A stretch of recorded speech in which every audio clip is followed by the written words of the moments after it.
Hola, bienvenidos a la quinta cápsula de Derecho Administrativo navideño. Para la gente que llega por primera vez a estos videos, es una serie de cápsulas que estoy haciendo para compartir por las épocas y debatir un poquito sobre algunos temas actuales de Derecho Administrativo. Si quieren ver las cápsulas anteriores, se encuentran en los comentarios del presente video o hay una playlist relacionada en mi canal. Hoy vamos a hablar de este tema que me encanta. El problema es si la competencia de los tribunales de justicia administrativa en este país es una competencia de excepción o debería ser entendido de otra forma. ¿Qué sentido? Ustedes saben que cuando uno comparece ante un tribunal de justicia administrativa, es el Tribunal Federal de Justicia Administrativa, es en los tribunales locales, normalmente lo primero que hacen estos tribunales es voltear a sus leyes que los regulan, ya sea la ley orgánica o la propia ley de justicia administrativa, y ver si el acto impugnado se encuentra dentro de el catálogo de procedencia establecido en la ley. Y la forma en la que nuestros tribunales han entendido esto es porque se considera que la justicia administrativa en nuestro país es una jurisdicción de excepción. Es decir, está creado el tribunal y solo puede conocer de las materias que expresamente se le ha asignado una competencia. A mi gusto, este es uno de los errores históricos de la interpretación del derecho administrativo en el país. Veamos por qué. Esto tiene su origen en una cuestión totalmente teórica. Digan lo que digan los que no creen en la teoría. ¿Qué pasa? En el mundo occidental tenemos básicamente dos modelos de división de poderes. El modelo americano, el modelo de los Estados Unidos, que le llamamos el modelo judicialista, y el modelo francés, que le llamamos el modelo de Consejo de Estado.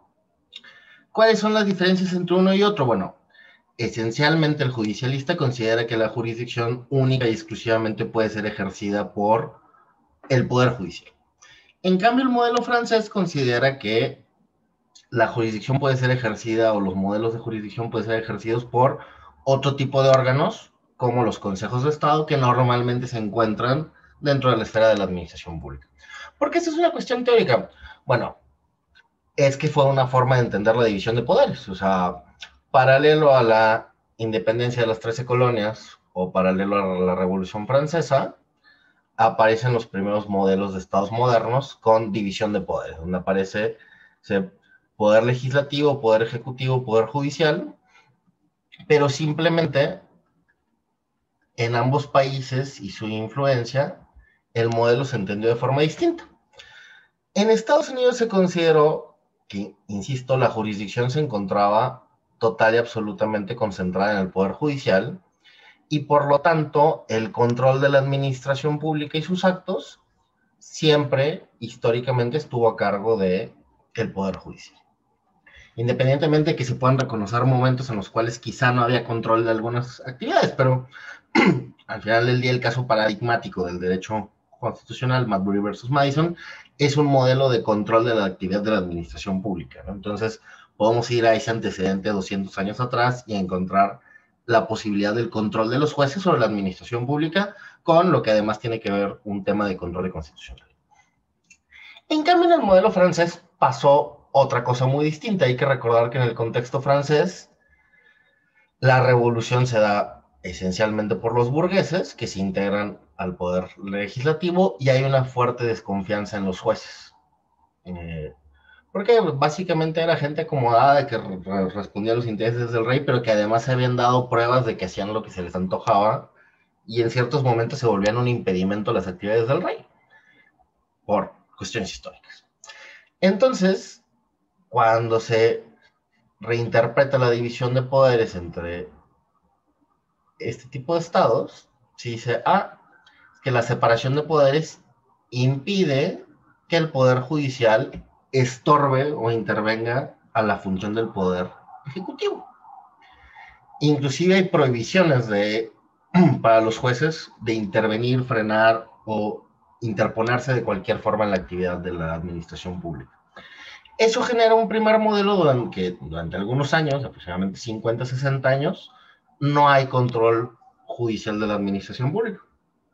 Hasta que en algún momento el Consejo de Estado francés, un órgano asesor creado en tiempos de Napoleón, emite el primer, ¿cómo se llaman? Los arrêts, donde deciden que tienen una competencia para resolver un problema. Y entonces aparece este concepto de la jurisdicción contencioso administrativa.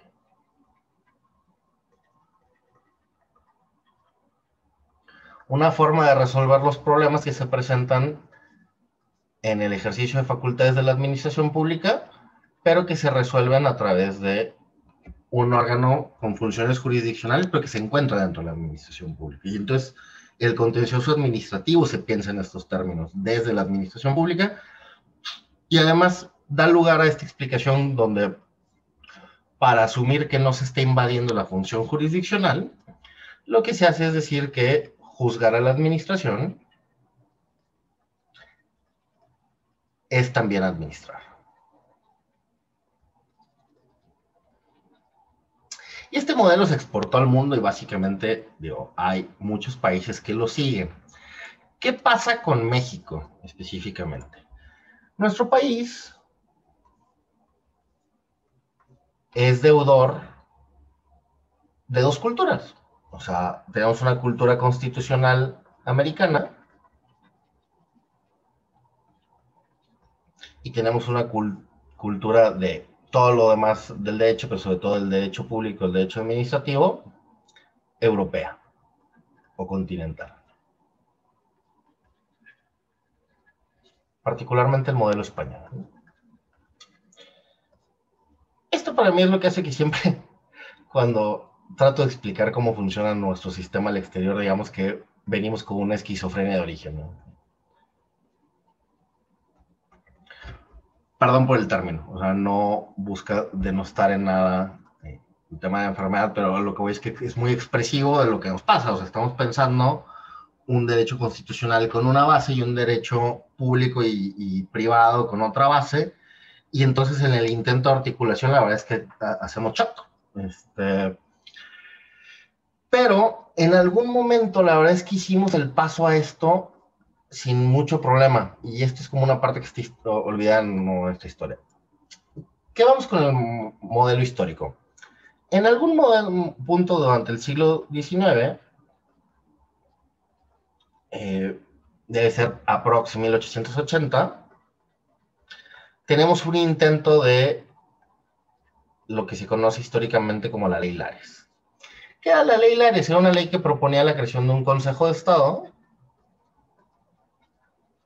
para resolver los conflictos entre la administración pública y los particulares. ¿Qué pasó con esta ley? En algún momento llegó a la Corte y en proyecto del famosísimo Ignacio Vallarta, la Ley Lares se declaró inconstitucional. ¿Por qué? Porque creaba un órgano jurisdiccional que no era perteneciente al Poder Judicial. El argumento de Vallarta es que nuestro sistema es judicialista. Por lo tanto, no permite la creación de funciones jurisdiccionales dentro de otros órganos. Y eso creo que se clavó en la historia nacional, o sea, es algo que queda históricamente. Tan es así que cuando se da la creación del primer tribunal administrativo, el entonces Tribunal Fiscal de la Federación, hoy Tribunal Federal de Justicia Administrativa, se crea y se le da una competencia muy específica para resolver conflictos en materia de impuestos federales. Y hay un debate fuerte entre la gente que hace administrativo y constitucional sobre esto. O sea, se dice fuertemente que el tribunal es inconstitucional.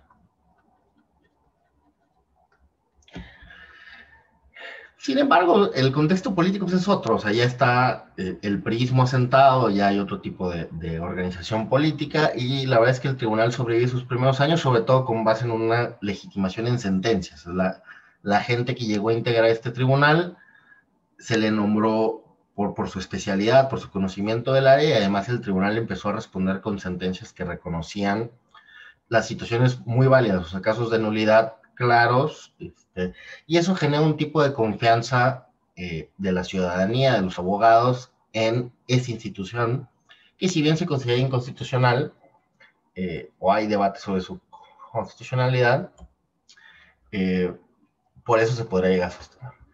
De aquí yo desprendo que si quisiéramos darle una justificación constitucional, hablaríamos de esto que me encanta decir cuando se dice que la Constitución tolera cierto régimen. O sea, no tanto que lo permita, no tanto que lo habilite, pero vamos a tratar de encontrarle un fundamento que soporte el análisis constitucional. Una forma de justificar estos tribunales es principalmente decir que son tribunales de excepción. Y entonces esto no invade la fórmula de la división de poderes del artículo 49 de la Constitución porque no está agrupando, no está absorbiendo todas las funciones de un poder, el poder judicial, en otro, sino simplemente se está llevando un pequeño apartado de la competencia y además lo hace de forma optativa. Y entonces corresponde al particular decidir si va o no va a esa jurisdicción y además es una jurisdicción limitada, por lo tanto, no se anula la competencia del Poder Judicial. Esto, insisto, de alguna u otra forma se ha quedado implícito en nuestra jurisprudencia al grado que hoy por hoy todavía se sostiene que los tribunales de justicia administrativa son tribunales de excepción. Es decir, su competencia se encuentra limitada.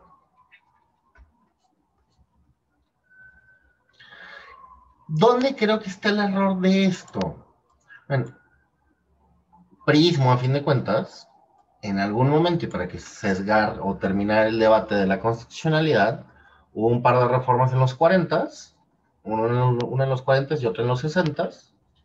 No recuerdo años y fechas exactas, pero de alguna u otra forma nos da lugar, pues hay una reforma al 104 de la Constitución, y en algún momento hay una reforma al 73 de la Constitución, que hoy por hoy es nuestro 73 fracción 29-H, que establece la competencia de el Congreso Federal para crear tribunales administrativos que resuelvan los conflictos entre la administración pública y los particulares. A mi gusto, esta es la reforma olvidada. Esta reforma lo que hace es pasarnos de un sistema que era originalmente judicialista a una constitución que reconoce un modelo semejante o sea, no es técnicamente un Consejo de Estado, pero lo que le da carta de nacimiento constitucional a los tribunales administrativos. A partir de esto, yo creo que la jurisdicción administrativa no es más de excepción. ¿Por qué? Porque tenemos, con base en una norma constitucional,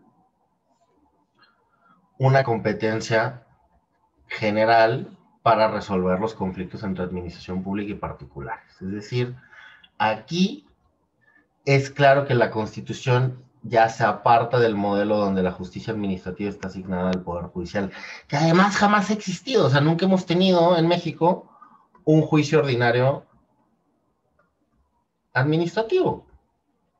Por ahí se hablaba de un caos que estaba en el Código Federal de Procedimientos Civiles, que era había una acción ordinaria administrativa, que luego de repente alguien empezó a promoverlos y como que los juzgados de distrito no sabían qué hacer y cómo aplicar y todo, porque no estaba regulado.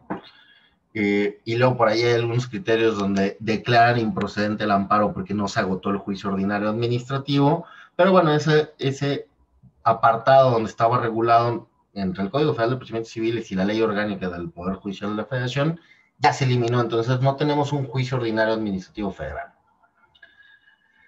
Me parece, insisto, que con esta reforma, sumado a la cláusula genérica de la tutela judicial efectiva que tenemos en el artículo 17 de la Constitución, el acceso a la justicia, es evidente que la justicia administrativa impartida por estos tribunales, federal o estatal, es claramente la regla ordinaria de competencia para los conflictos de administración pública y particulares. Y por ahí se debería de mover la interpretación de la competencia de los órganos jurisdiccionales, lo cual además ayudaría un poco a disminuir la sobresaturación del juicio de amparo y ampliar la posibilidad de tutela judicial efectiva. Creo. Espero que les haya gustado. Cualquier cosa, déjenme sus comentarios. La verdad es que me gustaría saber qué piensan. Buenas noches.